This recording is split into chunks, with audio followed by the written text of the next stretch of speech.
समीकरण हल करना सीखे। आप यहाँ पे क्वेश्चन देख सकते हैं 2x plus 3 is equal to 12 है।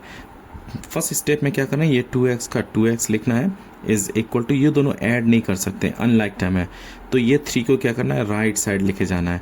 तो ये 11 है तो 11 लिखेंगे, ये प्लस 3 है तो ये इस तरफ जाएगा तो क्या होगा, -3 हो जाएगा।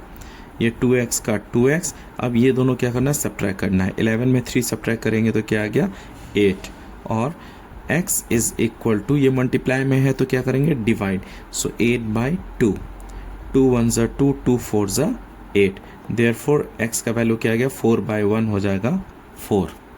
नेक्स्ट क्वेश्चन यहाँ पे आप देखिए 2x minus 5 is equal to 13 है, तो हमें क्या लिखना है, 2x, ये 5 को क्या करेंगे, राइट साइड लेके जाएंगे, ठीक है, माइनस है तो क्या हो जाएगा, प्लस हो जाएगा, प्लस था तो माइनस, माइनस है तो प्लस, यहाँ पे होगा 13, ये माइनस है तो क्या लिखेंगे यहाँ पे, +5। सो 2x इज इक्वल टू, जब ये दोनों ऐड करेंगे 13 + 5 हो जाएगा 18। अब आप देख सकते हैं ये मल्टीप्लाई में है, मल्टीप्लाई में है तो क्या करेंगे, divide, so x is equal to 18/2, therefore x is equal to 2 1 ज़ा 2, 2 9 ज़ा 18, 9/1 क्या हो जाएगा, 9। अगर वीडियो अच्छी लगी तो प्लीज़ लाइक करें, नए हैं तो प्लीज़ सब्सक्राइब।